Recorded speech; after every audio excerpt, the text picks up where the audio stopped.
بسم اللہ الرحمن الرحیم الحمد للہ رب العالمین والصلاة والسلام علی سید الانبیاء والمرسلین محمد وآلہ وصحبہ اجمعین اما بعد فاعوذ باللہ من الشیطان الرجیم بسم اللہ الرحمن الرحیم ان الدین عند اللہ الاسلام وقال تعالی لا تبدیل لکلمات اللہ صدق اللہ العظیم۔ عزیز بزرگوں، گزشتہ جمعہ میں آپ حضرات کی خدمت میں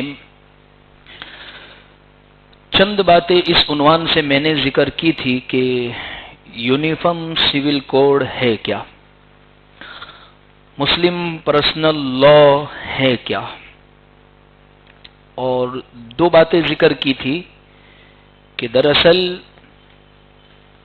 ملک کے دستور اور قانون کے بھی یہ چیز خلاف ہے اور مذہبی آزادی کے بھی یہ چیز خلاف ہے۔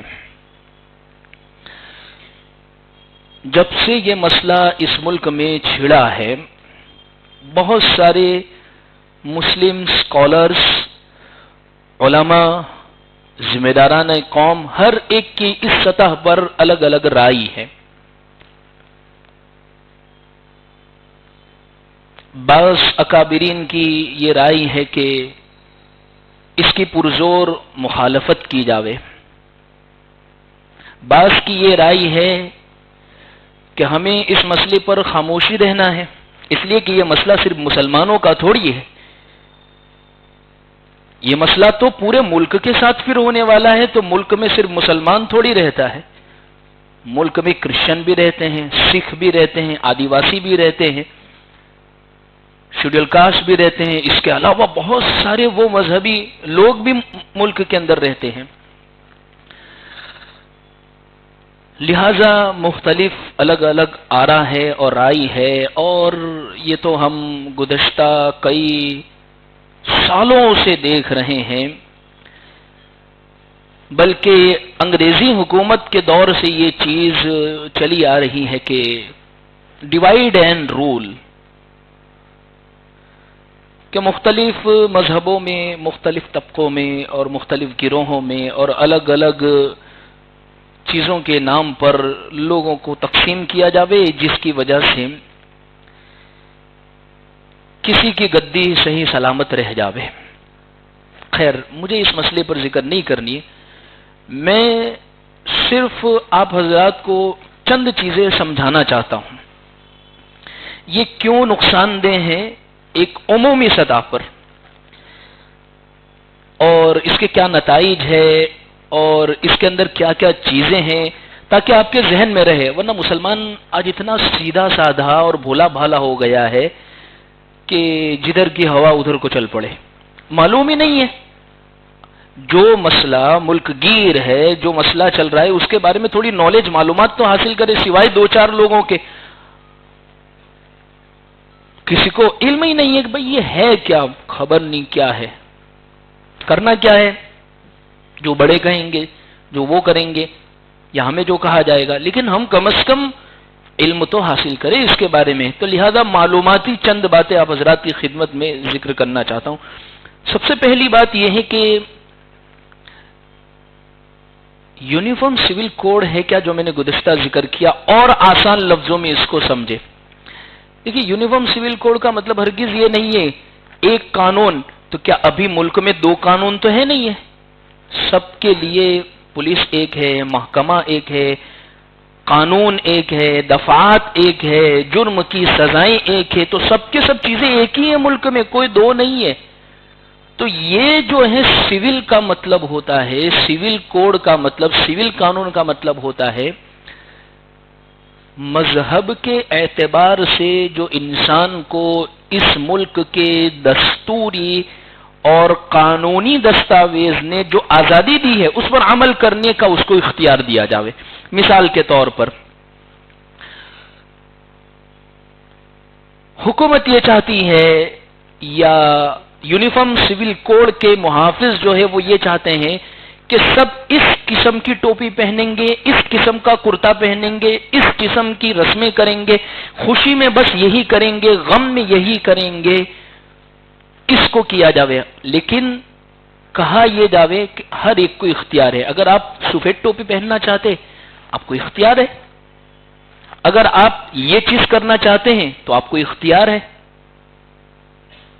اس لیے کہ دیکھیے اس ملک کی خوبصورتی اللہ نے جو رکھی ہے وہ اسی میں رکھی ہے کہ اس کے تنوع کے اندر، یعنی الگ الگ ہونے کے ساتھ، جیسے میں نے کہا تھا کہ انیکتا کے اندر ایکتا کو رکھا ہے.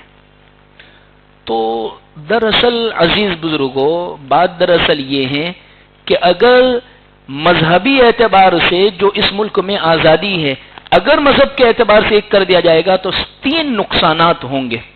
سب سے پہلا نقصان یہ ہوگا، ملک میں جتنی بھی مائنورٹیز ہے ان سب کے حق جو ہیں وہ ختم ہو جائیں گے. ملک کی جتنی بھی اقلیتیں ہیں، مائنورٹیز ہے، وہ تمام کے حقوق جو ہیں وہ ختم ہو جائیں گے. بہت سارے مذہبوں کے حقوق ختم ہو جائیں گے. مسلمان تو ہے ہی، صرف مسلمان ہی نہیں ہے، آدیواسی بھی ہے، اور اس کے علاوہ دلت سماج بھی ہے، سکھ بھی ہے، کرسچن بھی ہے، اور بہت سی کمیونٹیز ایسی ہے کہ اس کرنے کے نتیجے کے اندر ان کے حقوق ختم ہو جائیں گے.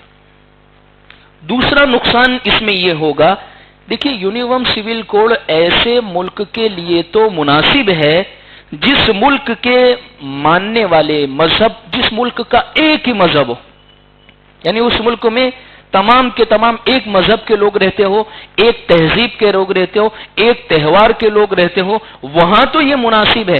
ہندوستان جو ملک ہے اس کے اندر کئی 100 قسم کی برادریاں ہیں، ہر ایک کے قانون الگ، ہر ایک کی تہذیب الگ ہے، ہر ایک کا تہوار الگ ہے، بلکہ ہر تھوڑی دور کے اوپر زبان بدل جاتی ہے، کپڑے پہننے کا کلچر بدل جاتا ہے، اور لباس اور بولی اور کھانے پینے کا یہ کلچر بدل جاتا ہے.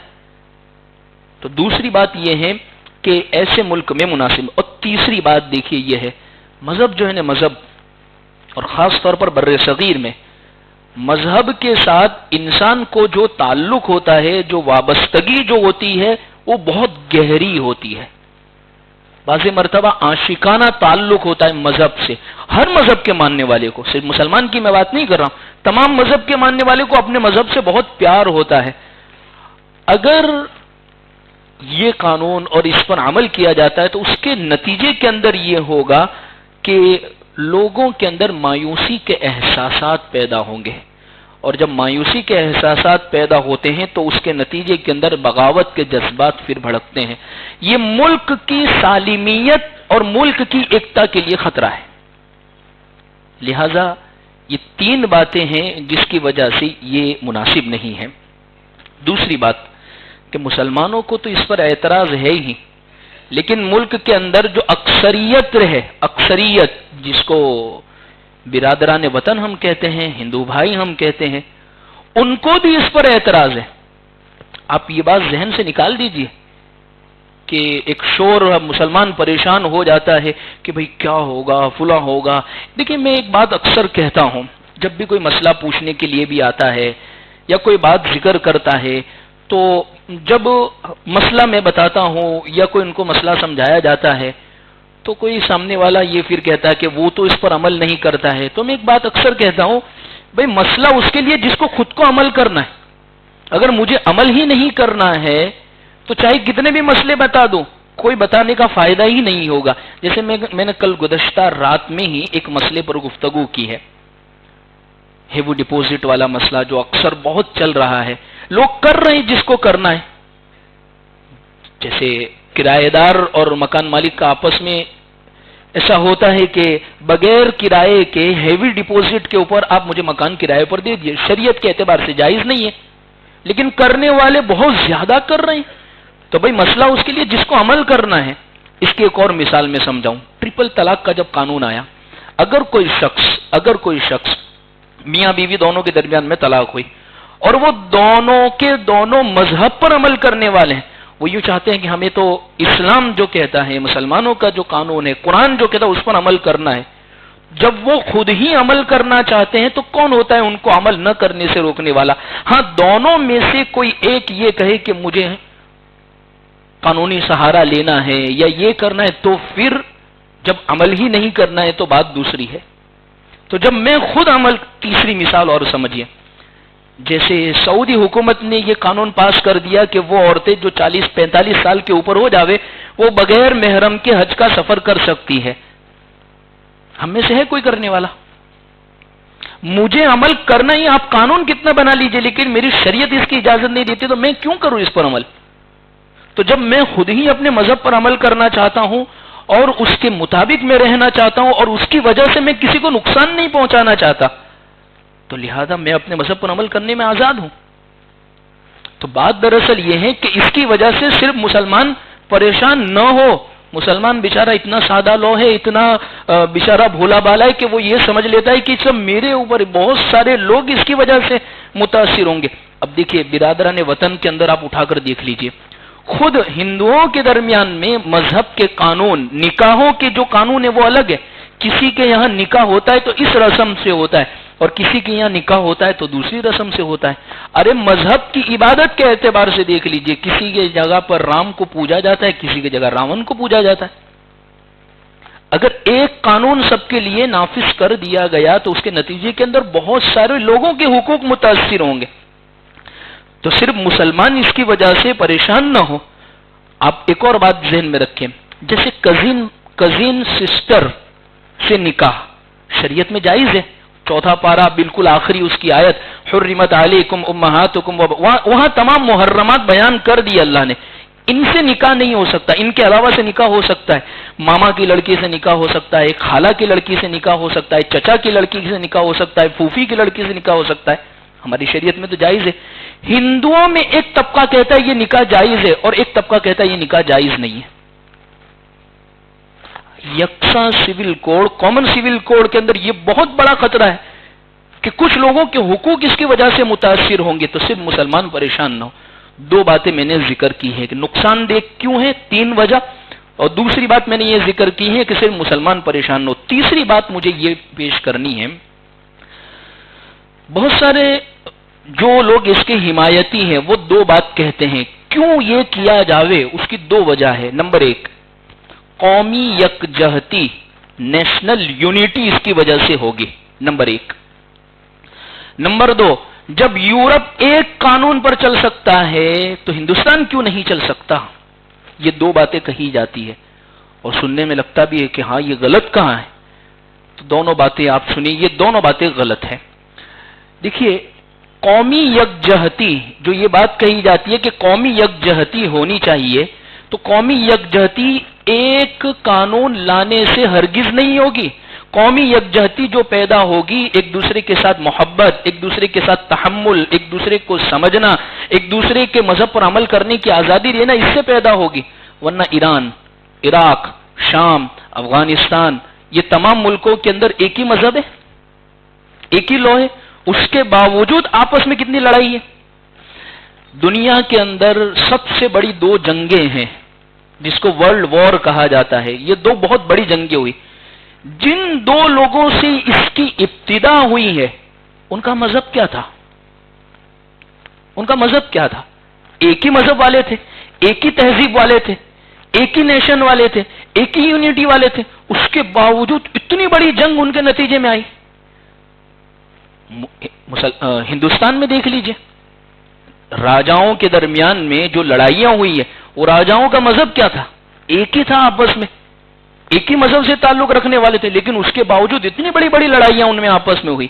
تو بات دراصل یہ ہے کہ نیشنل یونٹی جو ہے وہ ایک قانون لانے سے نہیں ہوگی، ایک مذہب لانے سے نہیں ہوگی، وہ آپس میں ایک دوسرے سے محبت پیدا کرنے سے ہوگی، ایک دوسرے کو سمجھنے کی وجہ سے، ایک دوسرے کے مذہب پر عمل کرنے کی وجہ سے ہوگی۔ جسے ہوتا ہے نا بعض مرتبہ کوئی ویڈیو سوشل میڈیا پر وائرل ہو جاتا ہے کہ مثال کے طور پر یہ جب کورونا کا زمانہ آیا تو اس موقع پر بہت سارے لوگوں نے اپنے گھر والوں کی لاشیں لینے سے انکار کر دیا کہ پتہ نہیں ہم اس بیماری میں مبتلا نہ ہو جائے. بہت سارے ہسپتال میں چھوڑ کر چلے گئے, کسی کا کوئی پرسان حال نہیں تھا. تو اس میں بعض مسلمان کھڑے ہوئے اور انہوں نے غیر مسلم ہندو بھائیوں کی لاشوں کو ان کے مکمل آخری جو کرنا تھا, آخری جو عمل کرنا تھا وہاں تک انہوں نے مکمل کر دیا. تو لوگوں نے کہا کہ کتنی بہترین, یہ ملک کی خوبصورتی ہے, اس کے ذریعے سے محبتیں پیدا ہوگی. تو یہ ہے دراصل. تو قومی یکجہتی ایک قانون سے نہیں ہوگی. اور دوسری بات یہ کہی جاتی ہے کہ جب یورپ ایک ملک اور ایک قانون پر چل سکتا ہے تو ہندوستان کیوں نہیں؟ یہ بات بھی غلط ہے. یورپ تو اتنا ملک ہے کہ ہندوستان کے کسی کونے میں آ جائے گا. ہندوستان کی آبادی 140 کروڑ ہے اور ہزاروں قسم کی برادریاں رہتی ہے اس کے اندر, اور اتنے چھوٹے سے ملک کی مثال یہاں فٹ نہیں ہو سکتی. اور دوسری بات یہ ہے, یورپی جو کلچر ہے وہ مذہب کے معاملے میں اتنا فکر مند نہیں ہے. وہ تو سال میں 1-2 مرتبہ چرچ چلے گئے, اب رجسٹر جب سرکاری آتا ہے تو انہوں نے نام لکھوا دیا کہ ہاں ہم مسلمان ہیں یا ہم غیر مسلم ہیں یا کرسچن ہیں, بس وہ ان کے لیے اتنا کافی ہو گیا. ہندوستان میں تو ہر شخص کو اپنے مذہب سے جنونی تعلق ہوتا ہے, عشق والا تعلق ہوتا ہے, محبت والا تعلق ہوتا ہے. لہذا یہ مثال اس کے ساتھ نہیں دی جا سکتی ہے. لہذا عزیز بزرگوں, وہ لوگ جو یہ بات کہتے ہیں کہ 2 وجہ سے یہ قانون لانا چاہیے قومی یکجہتی, تو میں نے آپ کو مثال, قومی یکجہتی اس سے پیدا نہیں ہوگی. اس لیے اس ملک کے جو معمار ہے, اس ملک کی جو بنیاد رکھنے والے ہیں, بہت سوچ سمجھ کر اس ملک کی بنیادوں کو رکھا تھا, اس کو سینچا تھا اپنے خون سے, اپنے جگر سے.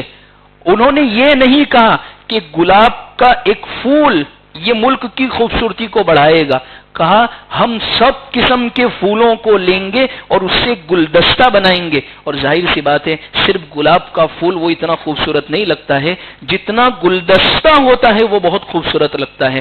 ملک ہندوستان کی خصوصیت صرف گلاب بننا نہیں ہے, پورا گلدستہ بننا ہے کہ جس میں الگ الگ قسم کے لوگوں کو اپنے مذہب پر عمل کرنے کی مکمل آزادی ہو. یہ اس ملک کی خوبصورتی ہے. 3 باتیں میں نے ذکر کی ہیں. چوتھی بات میں یہ ذکر کرنا چاہتا ہوں کہ یہ کہا جاتا ہے کہ یہ ملک چونکہ سیکولر ملک ہے, جمہوری ملک ہے, لہذا سیکولر ملک تو سب کے لیے یکساں ہونا چاہیے. لیکن ایک بات ذہن میں رکھے, سیکولر کا مفہوم, سیکولرزم کا مطلب کیا ہوتا ہے؟ بھئی میں بہت سیکولر ہوں تو اس کا مفہوم کیا ہے؟ ایک سوچ ہے, اس کا مفہوم کیا ہے؟ دنیا کے الگ الگ ملکوں اور ان کی الگ الگ مصلحتوں کے لحاظ سے سیکولر کا مفہوم الگ ہو جائے گا. جیسے فرانس میں سیکولر کا مفہوم یہ ہے کسی کو بھی مذہب پر عمل کرنے کی آزادی نہیں ہے, مذہب کے اعتبار سے بالکل سختی, سب بس ایک ہی قانون کے تحت میں رہیں گے. یہ فرانس نے سیکولر کا مطلب اپنایا.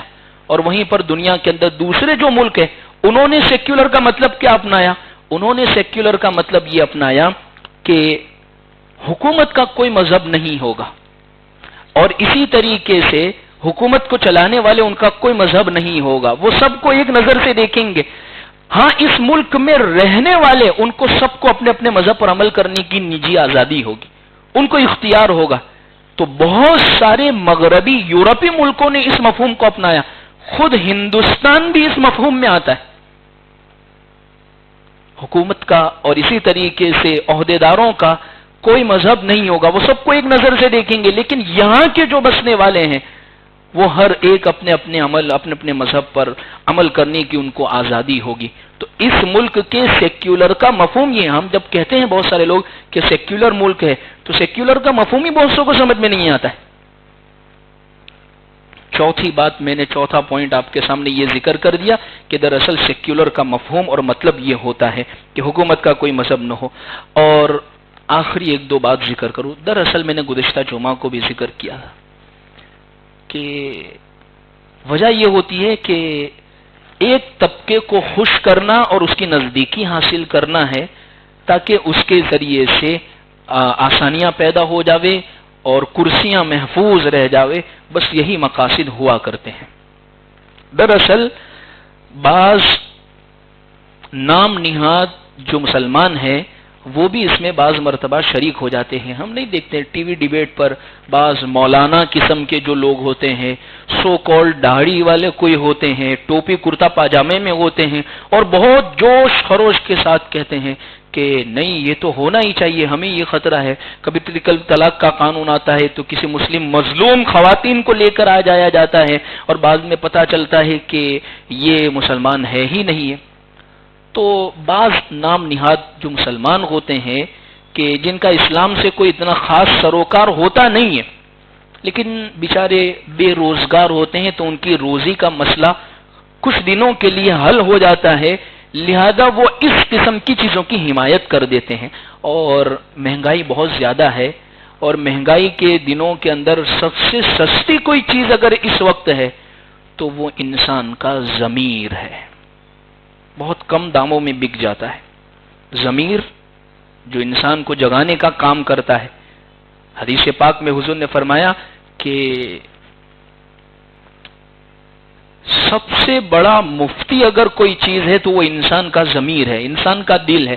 ہم کوئی کام کرتے ہیں تو ہم جب مفتی صاحب کو پوچھنے کے لیے جاتے ہیں اور ہم نے کوئی بات بنا سوار کر مفتی صاحب کے سامنے پیش کر دی، اور ہماری باتوں میں آ کر انہوں نے ہماری ہاں میں ہاں بھی کہہ دی، لیکن پھر بھی ہم پریشان ہوتے ہیں کہ نہیں میں نے کچھ، مجھے جم نہیں رہا ہے.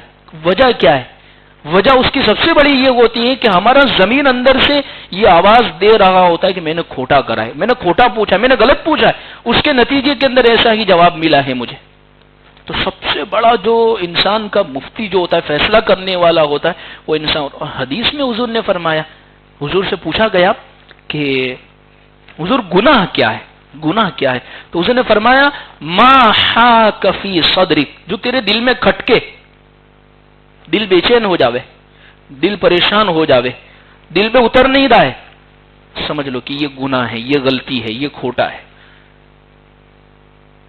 لہذا عزیز بزرگوں، تو ایسے کچھ چند نام نہاد قسم کے لوگ ہیں جو پائے جاتے ہیں، جو اپنے آپ کو مسلمانوں کی فہرست میں بھی شمار کرتے ہیں، لیکن وہ اپنے ضمیروں کے بھی سودے کر چکے ہوتے ہیں. اللہ سے ان کے لیے ہدایت ہی مانگ سکتے ہیں ہم کہ اللہ ان کو ہدایت نصیب فرماوے.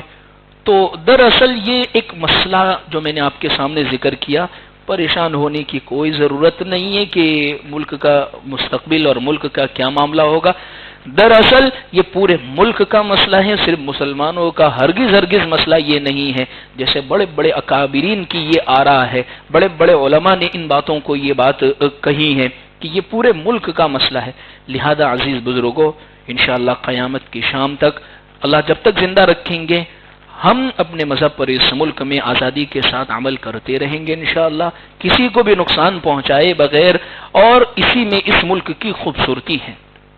جنگ آزادی میں جہاں پر مہاتما گاندھی ایک صف میں کھڑے ہیں، جہاں پر دوسرے ہندوستان کے معمار کھڑے ہیں، وہیں پر مولانا ابوالکلام آزاد بھی ہے، اشفاق اللہ خان بھی ہے، بہت سارے مسلم لیڈران بھی ہے. تو اسی میں تو اس چیز کی خوبصورتی ہے. اور آپ کو تعجب ہوگا کہ مہاتما گاندھی کو مہاتما کا لقب اگر کسی نے دیا ہے تو وہ شیخ الاسلام حضرت مولانا حسین احمد مدنی نے دیا ہے. اس ملک کے اندر جو تعارف کروایا ہے کہ یہ بھی آزادی کے لڑویے ہیں اور آزادی کے بہت بڑے ہیروز میں سے ہیں، مہاتما گاندھی جی کا جو تعارف کروایا ہے وہ جمعیت علماء نے اپنے چندے پر کروایا ہے پورے ملک کے اندر.